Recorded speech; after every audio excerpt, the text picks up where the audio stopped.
When the cameras kept rolling true horror documentary from a forgotten VHS, the tape starts in total darkness. Only the soft hiss of the VHS fills the room. Then static. The camera flickers back on, shaking violently as if someone is running. A flashlight beam cuts through a long, wet hallway. The sound of heavy breathing fills the speakers. "Mark!" A woman's voice cries out, trembling. "Where are you?" But no one answers. The camera pans wildly to the side, just in time to catch something pale moving at the end of the corridor. It isn't walking. It's gliding. The voice gasps, and the camera drops to the floor with a loud crack. The lens tilts sideways, recording from the ground as the woman's shoes shuffle backward. Then there's whispering, soft, low, and impossible to understand. The flashlight flickers once, twice, and then the feed cuts to black.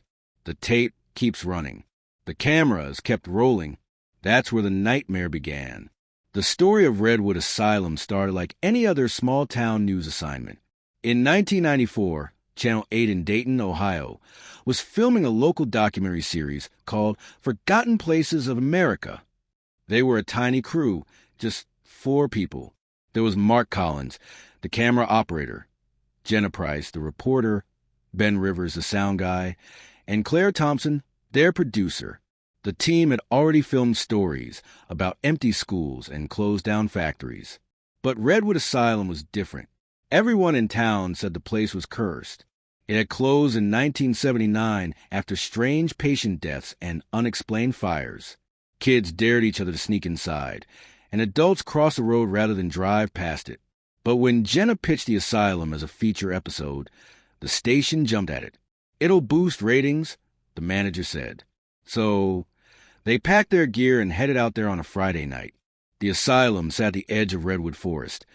3 floors of crumbling red brick, overgrown vines, and shattered windows that looked like missing eyes.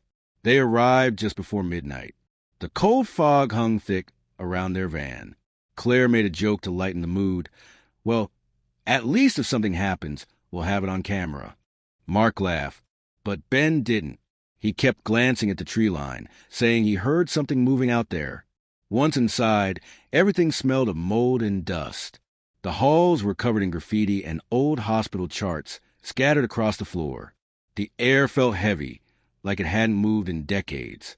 Rolling in 3, Mark said, focusing his lens. Jenna started her piece to camera. "Behind me stands Redwood Asylum, a place once filled with over 200 patients, many of whom never left." Her voice echoed down the hallway. As they moved deeper, they entered the old patient wing. Ben picked up faint whispers through his headphones, like a radio signal from somewhere else. "Do you guys hear that?" he asked. They stopped listening. "Nothing." Mark laughed nervously. "Probably just feedback." But when they played the tape back later, the whispers were still there, soft voices saying something that sounded like, "Keep rolling." At around 1 a.m., they found the central therapy room. Old wheelchairs sat in a circle, all facing a single cracked mirror. On the walls were faded words. "Treatment will set you free." Jenna leaned close to the mirror and whispered, "This is what main doctor used to perform his experiments." Claire rolled her eyes. "Let's not make it spooky, okay?" But the mirror suddenly fogged up from the inside, as if someone had breathed on it. The team froze. Ben's sound meter spiked. "Did anyone—" Mark cut him off. "Let's move on." Outside the therapy room, they followed a narrow corridor lined with patient files. The power was long gone, but Mark's flashlight caught glimpses of faces, photographs pinned to the walls, patients smiling eerily, their eyes blacked out with marker. Jenna joked nervously, "Maybe we should have filmed this in daylight." Claire nodded. "Yeah, I'm starting to think that too." For the next hour, nothing extreme happened.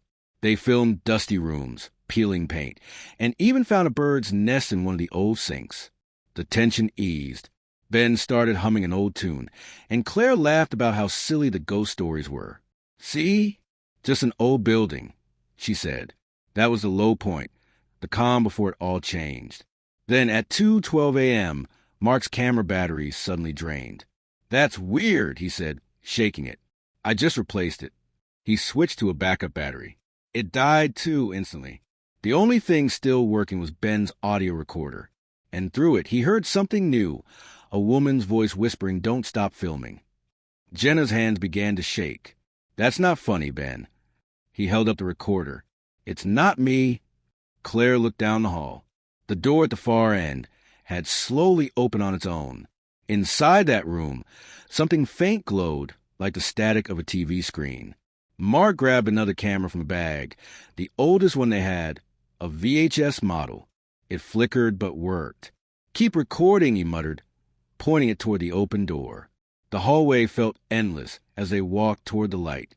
Each step echoed louder than the last. When they finally reached the room, they realized it wasn't a TV.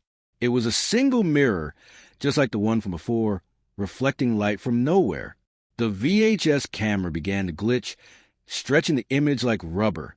This isn't possible," Mark whispered. The mirror rippled slightly, like water. Then, for just 1 second, all four of them saw their reflections standing behind them instead of in front. Each reflection was smiling, but none of them were. Mark screamed and dropped the camera. The VHS clattered to the floor, still recording, lens facing sideways. In the reflection, their doubles didn't move. They only stared, and then one lifted its hand and waved slowly. Ben ran. Claire followed. Jenna froze, whispering, "Keep rolling," over and over like she couldn't stop herself. Mark reached for her hand, shouting, "We have to go." But when he looked down, she was gone. The camera kept rolling as his flashlight flickered, showing the empty space where she'd been just seconds before. The mirror was still rippling, and faint voices came from it, recorded laughter, static, and a woman softly crying. And then, for the last few seconds of that night, before the tape cut to black, the camera caught something standing right behind Mark, a pale figure with no face. The tape didn't stop. The cameras kept rolling. The VHS camera kept running. Static washed over the frame, but the faint sound of breathing could still be heard. The flashlight had rolled onto its side, pointing at the wall, casting a trembling beam across the cracked tiles. Mark's shadow flickered in and out, jerking back and forth as if he didn't know where to run. "Ben! Claire!" His voice echoed down the corridor. No answer, only the faint hum of the camera. Then came the sound again, the whisper, closer this time. "Keep rolling." Mark snatched up the VHS camera, pointing it toward the hallway. The viewfinder showed the grainy outline of a figure, standing halfway down the hall, perfectly still. It looked like a woman, long hair, torn hospital gown, head slightly tilted. "Jenna," he whispered. No reply. He stepped closer. The figure didn't move.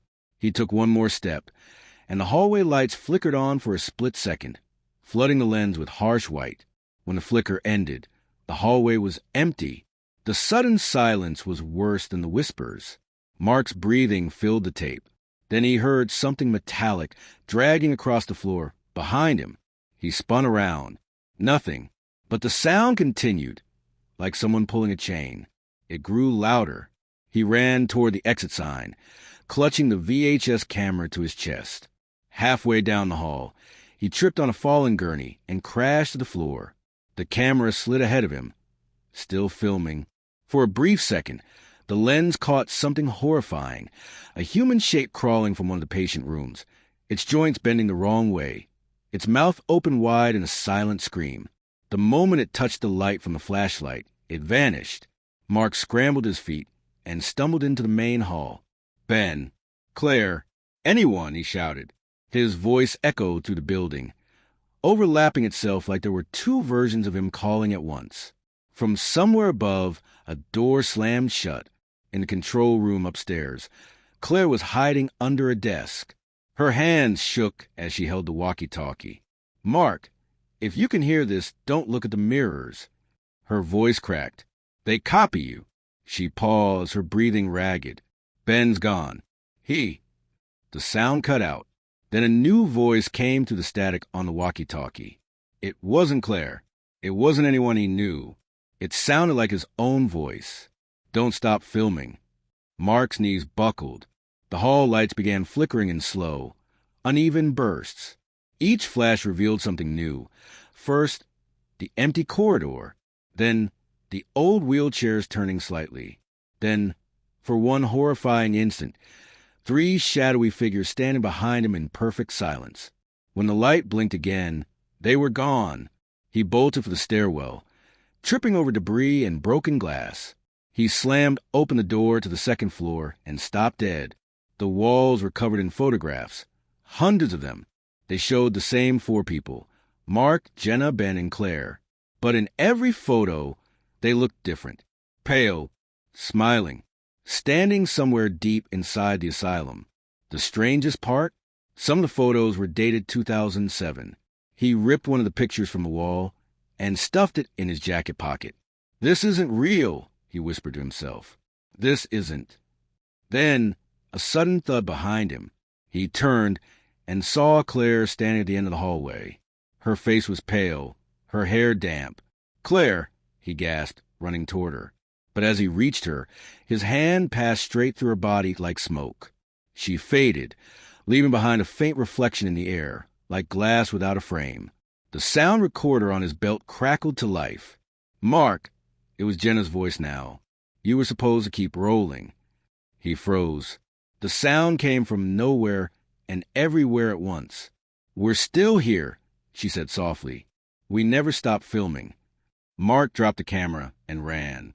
The view from the VHS became wild and shaky as it bounced along the floor, capturing his boots pounding the hallway, the flash of his flashlight, and the dark shapes following behind. He reached the front doors and yanked them open, but outside was not the forest. It was the same hallway he had just run through. He screamed. The camera captured him turning in circles, slamming the doors again and again, but they all led back inside the asylum. The whispers grew louder now, overlapping in hundreds of voices. "Keep rolling. Keep rolling." Mark backed against the wall, holding his flashlight tight. "What do you want?" he shouted. The light flickered once more, and suddenly, the reflection of the therapy room appeared in front of him, even though he wasn't there. In that reflection, he saw all 4 of them standing together again, Jenna, Ben, Claire, and himself, each holding a camera, each smiling. Then the reflection blinked. The real Mark dropped his flashlight. The reflection didn't. A moment later, the lights went out completely. When the video came to an end years later, investigators found that the final 30 seconds of footage showed only static, until a faint shape began to form inside the noise. Frame by frame, it became clear. 4 figures standing in the same hallway, looking directly into the camera. Their mouths moved in perfect unison, whispering the same chilling words that ended the recording. The cameras kept rolling. The screen went black, and the tape never stopped.